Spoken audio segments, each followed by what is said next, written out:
Hi there, I'm Carolyn Spring and welcome to my podcast where I talk about all things trauma. I dig into the nuts and bolts of trauma, how we can recover, what blocks us, and all things neuroscience-y, what actually goes on in the body and brain during and after trauma, especially from the perspective of evolutionary neurobiology. This podcast is for anyone who's experienced trauma or knows someone who has, which is pretty much everyone. For more podcasts, blog posts, books and training, check out my website at carolynspring.com.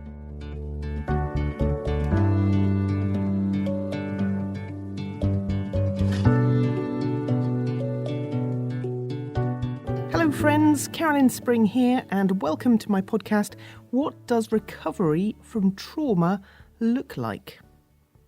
So I get asked a lot about recovery, probably because I'm always banging on about it myself. Can we recover from trauma, even extreme trauma, complex trauma, chronic childhood trauma? How do we recover? What does that recovery look like? And I talk about it a lot because of two things. Firstly, quite simply, because that's been my journey. And oh, what a journey it has been. In the last 15 years, I've gone from regularly trying to kill myself, having full-blown dissociative identity disorder, not being able to manage my emotions at all, not really knowing where I was, what I was doing, or even who I was, in horrific distress all day and all night. And this went on for several years with flashbacks, with nightmares, with just excruciating psychological, emotional, mental, even physical pain. So I went from that completely dysfunctional and in deep distress to now living a life that's certainly not perfect, but it is undeniably good. I love my life now. I am so grateful for it. So of course I believe in recovery. How could I not when I've experienced it? But there are a lot of people who say, a lot of you who are listening may want to say, well, that's great for you, but that's not my experience. I've been in therapy for 10, 20, 30 years, and I still haven't experienced anything like what you're talking about. Life is still a terrible, terrible thing, and I suffer daily, and I don't know if I can keep going. How can you talk to me about recovery? I haven't experienced it. So it can seem really insensitive of me to keep going on about recovery if it's something that, despite your best efforts, is eluding you. And I get that. I totally get that. And the last thing I want to do is to add to your pain, your suffering in any way. So in this podcast, I'm going to talk about what recovery looks like, what I mean by it, which might not be what you mean by it, and why I think it's so, so important. Because here's the thing, your suffering matters. Pain matters. There's this cry on the inside of us, isn't there? This huge, unbearable, soul-splitting pain because of the things that happen to us. Trauma, abuse, abandonment, betrayal, grief, loss, torture, humiliation, rejection. The ancient Hebrew word for that pain is sa'ach. It's an onomatopoeic word, a word that sounds like its meaning. The sa'ach, the ouch, the cry. Something that is so big and so painful that we cannot put it into words. Which is why I prefer to refer to the sa'ach rather than cry, because cry just doesn't do it justice. I mean, how on earth do you put that pain into words? You can't. I wanted to kill myself to get away from that sa'ach, because I just didn't know what else to do. It's deep, ineffable distress. And it matters. Oh my word, it matters. It matters so, so much. That's why I bang on about recovery. Because what I'm really talking about is easing that pain, relieving that suffering, finding a solution to the sa'ach that erupts from our guts. I'm not talking about recovering from a mental health condition, that just sounds so clinical, so emotively empty, as if there's just a couple of switches that have been flicked into the wrong position in our head, and all we have to do is to locate them and flip them back again. No, that's not at all what I'm referring to when I talk about recovering from trauma. I'm talking about relieving this indescribable, awful ouch on the inside of us that is so unbearable that we can't bear to be ourselves. That's my real-life description of dissociative identity disorder. DID is when it is too painful to be ourselves. We have to become other versions of us just to cope with the pain of being alive.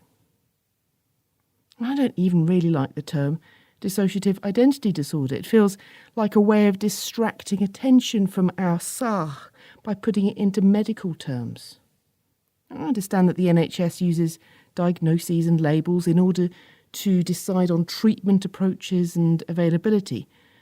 But I really, really don't want to talk in those impersonal, soulless terms. I want to talk in terms of human suffering that needs a solution. So when I talk about recovery from trauma, I'm talking about hearing and responding to that cry, that suck in our soul. Something very primal, very real and unbearably painful. Not something with a technical description that's responded to with a checklist. It's one of the things I probably get asked more than anything.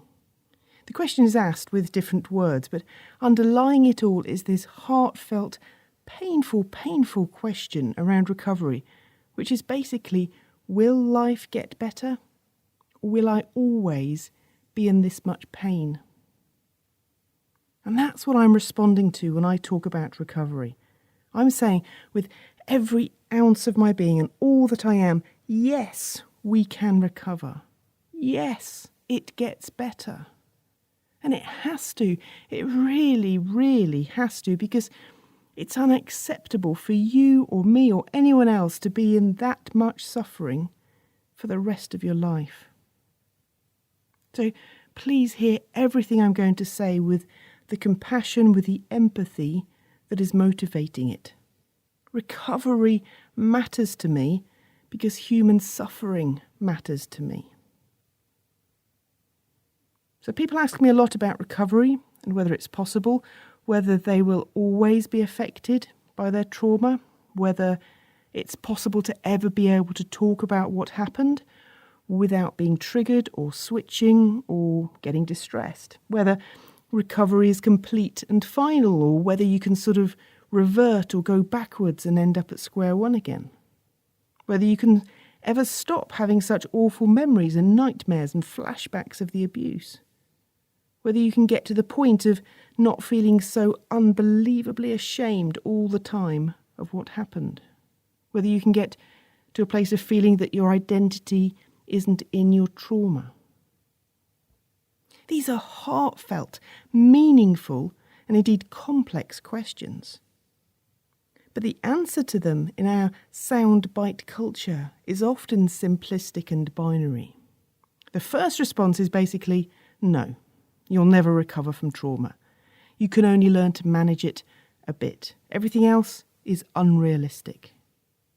And this is the standpoint of many people who've been trying valiantly for years to recover. And it's true to their experience. They've tried so hard to recover. It's not happened, so of course they believe now that it's not possible, because that's what they know in their own lives. Totally understandable. And then the other response is yes, of course. And it tends to be a bit of a rah-rah response. Yes, you can recover. You can do anything. All things are possible. Just think positive, be positive, and stick positive quotes from Facebook up all around your house. Rah-rah. Oh, and preferably drink some kind of disgusting green smoothie while you're doing it. Now, perhaps unsurprisingly, I don't think it's either. I think both are a caricature of the truth. Now, when we talk about recovery, often we focus solely on the role and responsibility of the individual. We think in terms of whether this person is capable of recovering. We think about what they're doing to recover. We think about their motivation, their resources, their mentality. But the problem with that is that we can end up implicitly blaming them for not having recovered. And that's not right. The blame for being traumatised, and even for failing to recover, is only and always with the person or people who traumatised them.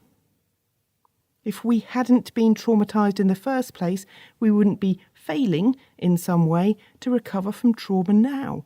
So our baseline has got to be no fault, no blame, no criticism, no anything. Just lots of love and support and empathy and a sense of coming alongside and saying, I'm so sorry this crap has happened to you. It's not right. It's not right that you have to deal with the after effects of it. And anyway, if we're talking about someone having recovered or not recovered, we've got to be really careful that we're not thinking in terms of yes or no, you have or you haven't, when obviously it's a spectrum. It's a journey. And also we need to be really careful that we're not imposing arbitrary timescales either, the sense that it's okay to be traumatised for a while, but not a long while. It's so random how long we think long should be. This is why I object to the concept of persistent complex bereavement disorder in the DSM-5. It basically says you can feel loss and grief and distress for 6 months after a significant bereavement. But 6 months and 1 day, and there's something wrong with you. You are mentally unwell. How ridiculous is that? Medicalising misery. And how dare anyone suggest such an arbitrary timescale? In fact, any timescale at all. You grieve for however long you want to grieve for. Also, I'd say that how recovered we are is relative to where we started. Because recovery is about movement, about a direction that we're headed in, not a particular location. Recovery is like saying that we're in London at the moment, the evil city. That's a joke. And we want to be in Scotland, the best place on earth. Not a joke. And so the point is that we're heading north. Maybe we'll go slowly, maybe we'll go quickly, maybe we'll go with a whole load of detours like via Wales. That's irrelevant. The point is that we're heading north. Even if for a while we double back on ourselves because we need to find a petrol station or avoid a roadblock. Someone else heading north to Scotland might go at a completely different pace along a completely different route. That doesn't matter. It's irrelevant to us. Our journey is our journey, no one else's, and it's not a race. If we stop for a while in Watford or Nottingham or York en route, then that's okay too. Sometimes we need to stop and refuel. Sometimes the car breaks down, we need to wait for a replacement. Some parts of the journey we do by train, some by car, some we hitchhike, and some we walk. And yes, some of them we crawl forwards almost imperceptibly on our hands and knees. That's very much what my recovery looked like. At any given point, you could have looked at me and said, "Are you sure you're heading north? Really?" Because actually I was on the M23 heading south towards Brighton. There were lots of detours, lots of going the wrong way, lots of pulling over to the hard shoulder and staring in despair at Google Maps to try to figure out where I was. But I got there in the end. That's the point. And even more importantly for me, I decided where I wanted to go. Nobody told me, you have to go to Scotland. And when we say Scotland, we mean Perth. I decided what I wanted recovery to look like, and I decided how to get there. And in metaphorical as well as literal terms, I'm now doing a grand tour of Scotland. Recovery is ongoing. It's a lifelong journey. So it's very easy to criticise people on the journey and heap blame on them, to say, well, this person doesn't seem to be making progress in recovery. They're not travelling very fast. Well, no, they're not, because they're walking on their own 2 feet. And they could really do with a lift. They could really do with a ride in a taxi or on a bus, on a train. They could do with some support. That's what ideally should be provided by our statutory services. So of course people aren't making as much progress as they'd like to, because it's a long journey to walk or even crawl on hands and knees from London to Scotland. It's a difficult journey to recover from trauma without adequate therapeutic support. And so, of course, people who have heavy rucksacks tied on their backs, who are crawling through mud, don't feel like it's possible to get all the way to Scotland. Of course. And it makes sense that they end up saying, you know what, I'm not even going to try. It's too painful, it's too difficult. I'm going to pitch a tent here in this field and just learn to manage. And that's not just sensible, that's adaptive, given their circumstances.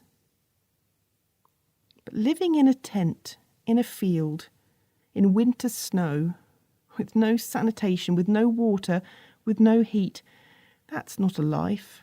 That's a tough, tough gig. So of course I want to encourage them to keep going. Now I want to campaign for us all as a society, in the guise of social services or the NHS or the voluntary sector, to send them an Uber, to get them a train ticket, to speed forth their journey, to help them. Of course I do. I spent plenty of time in a pitched tent in a muddy field myself, thinking it was never going to get better, not even knowing which way to go to head north. So I know what it's like. But I want to encourage everyone who's stuck there right now not to feel ashamed of that or feel judged or criticised by anyone for that, but to realise that a lot of it is our failure as a society to adequately provide public transport to enable people to head north. If we could just coordinate ourselves as a society to fund trauma treatment properly, we could send out some Ubers to pick these folk up. Suddenly they'd find themselves crossing the border into Scotland and they'd realise their journey speed wasn't all down to them. I think another issue as well is that we often think that recovery is impossible because we have an unrealistic view of what recovery looks like. One of the things that's really struck me over the last 10 years or so is that if I ask many survivors what recovery looks like, they actually have no idea. They've not really thought about it. They've not been able to formulate it in their mind. It's abstract and vague. It's like they might have heard someone say, head towards Scotland, but they've never been to Scotland before. They don't know where it is. They don't know what it looks like. Or all they've ever experienced of it is watching a New Year's Eve programme or fireworks from Edinburgh. So they think that the whole of Scotland is like that. They think it's all castles and sparkly bangs in the sky. So if they find themselves out on the edge of a loch in the Highlands, they think they're in the wrong place.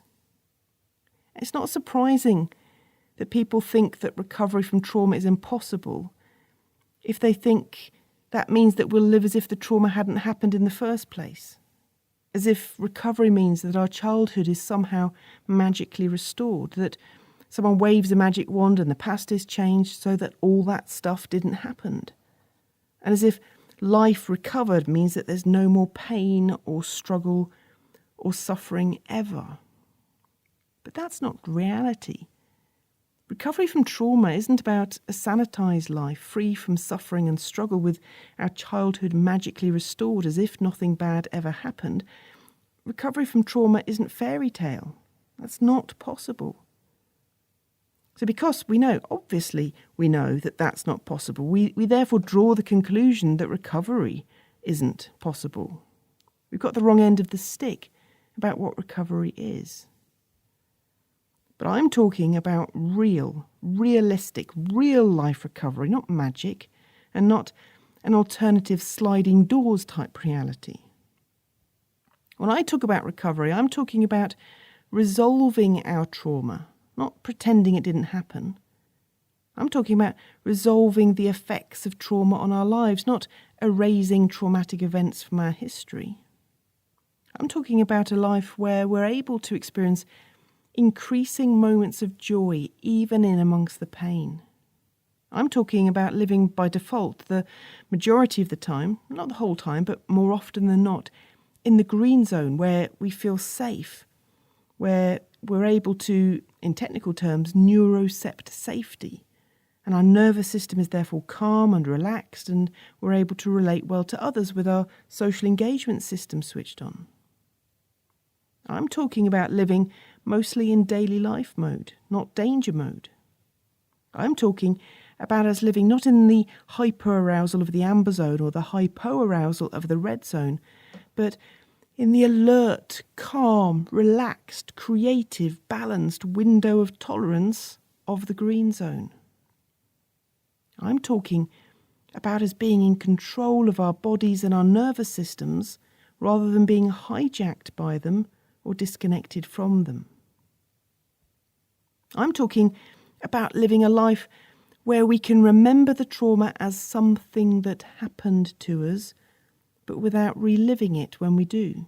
So it becomes an explicit narrative memory, but without the reactions in our nervous systems of unprocessed, raw, implicit memory. And where we can choose to remember it, but even more importantly, we can choose not to remember it. We can think, no thanks, not now, and turn away from the memory of any aspect of it when it arises. Because it will, that's the nature of memory. You hear a song on Spotify, you're reminded of being in a shop where you heard it once before. You drive past a signpost, you're reminded of the argument you were having with someone 10 years ago in that place. But with processed memories, we can let them go when they come. We just turn our attention onto something else.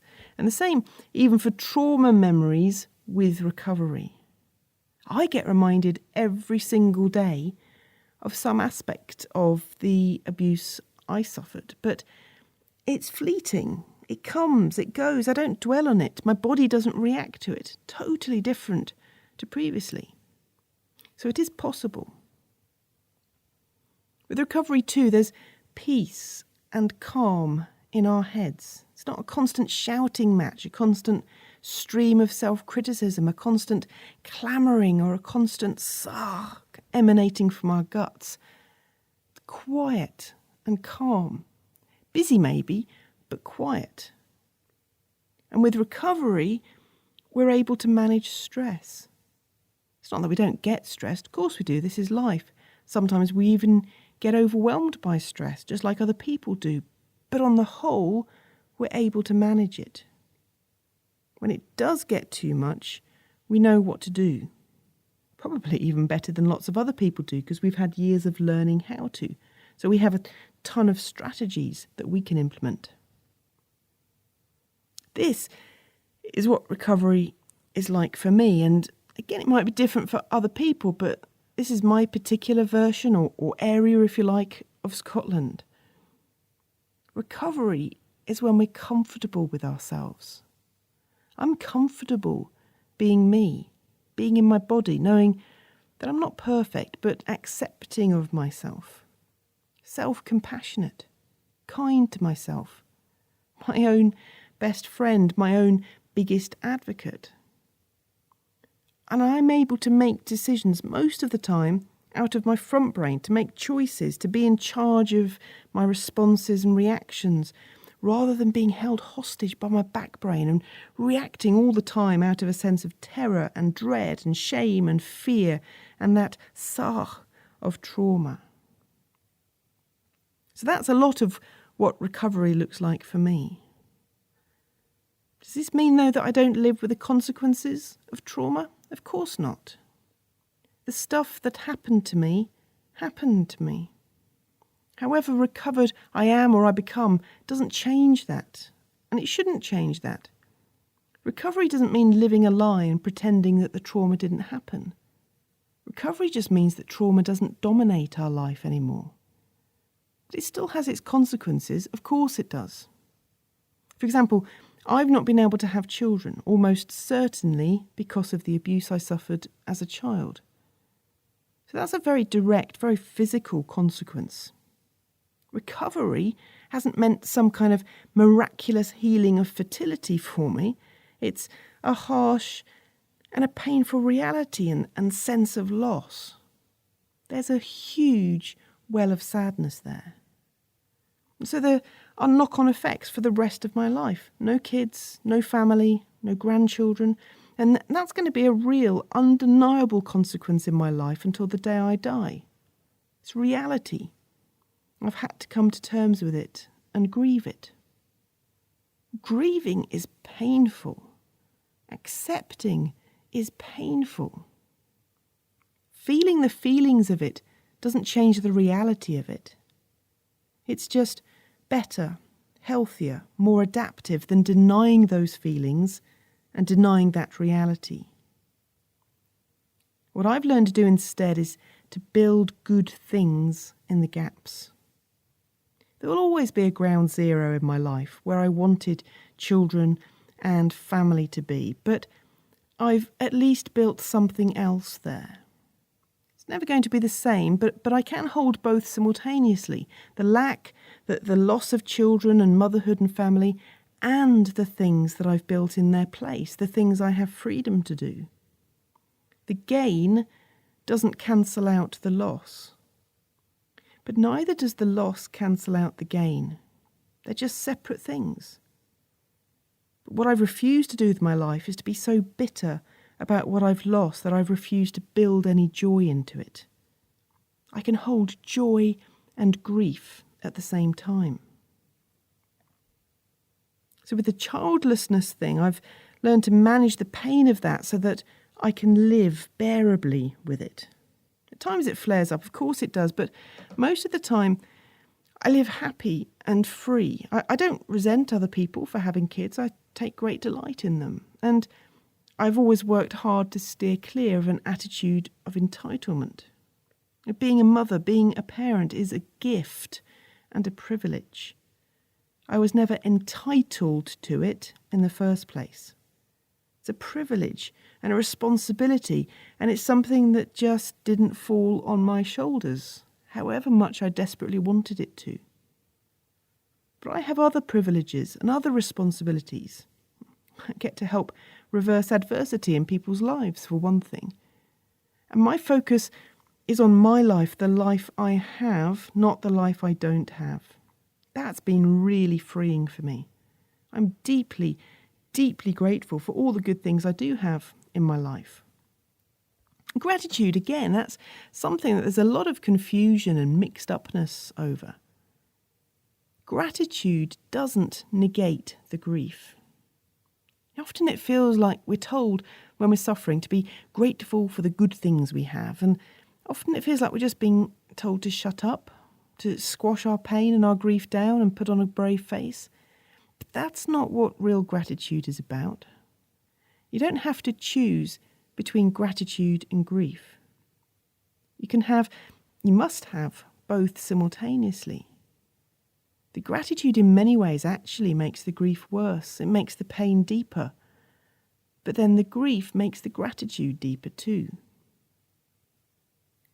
When our pain is so deep, this sarg that arises from the very depths of our being, what often feels so offensive is when we're given simplistic solutions. And that's often how gratitude and positivity are offered. Oh, just count your blessings, just be positive. But life is complex. Trauma is complex. Our pain is complex. We live in complexity. Our feelings are complex. Nothing more so than this intertwining of gratitude and grief at the same time. And personally, I found that gratitude without grief is simplistic twaddle. It's numbing, it's dissociative, it's just plain stupid. But gratitude with all the depth and complexity of pain and grief, being really real about it, that's powerful. For me, gratitude has become a powerful tool for directing my focus onto joy, and joy itself has been the best antidote to pain that I've found. I think especially in our culture, we're used to ideas of numbing pain, medicating it away, dissociating it away. But there's an experience I've found of joy that is all the richer because it is laced with grief.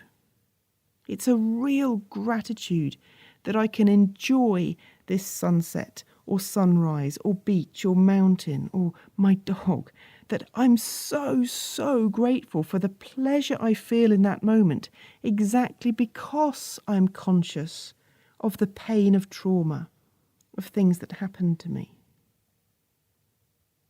So recovery isn't numbing or pretending, but nor is it just unmitigated pain day in, day out. Not at all. I found in my life, in recovery from trauma, that the joy has expanded to fill the empty spaces. It's taken a long time, and I've had to work really hard to consciously, deliberately expose myself to experiences that will bring joy. And I've written about that elsewhere. But over time, oh my goodness, what a difference it's made. I live a life now that is largely joyful, and even more so because I'm conscious of my pain. So yes, I do believe that recovery is possible. I'm very aware that even this podcast has probably provoked more questions than it's answered, because I haven't delved at all into the how we recover. But I just think it's so important that we ask the question first of, can we recover? And we look at the reasons why we might resist it even as a possibility. And what I've seen time and again is that trauma survivors can become quite militantly opposed to the positivity inherent in a recovery narrative, because they feel that they're being asked to pretend that their trauma didn't happen, that the SAR doesn't hurt, or they're being judged and criticised and shamed for pitching their tent in a muddy field or only inching forwards on their hands or feet rather than speeding on a train towards the border. So I wanted to put that recovery narrative into a wider context. Head north. That's all you have to do. Head north. Even if it means for a while you head south, if that's what you need to do. Head north. Even if you don't know what the north looks like, even if you can't imagine it. Because your suffering matters too much for you to stay as you are. I will work with all my energy to campaign for you to get more help, for you to be sent a bus or train or taxi or even a light aircraft. But hear my heart, which I know is echoed in the heart of many professionals I've met over the last 10 years who've come on my training days. A heart for your well-being and recovery, for your suffering to be relieved, for things to get better for you. Don't give up. Just head north. So that's all we have time for in this episode. Thank you for joining me. You can subscribe on Apple Podcasts, on Spotify, or you can listen direct from my website at carolynspring.com/podcasts.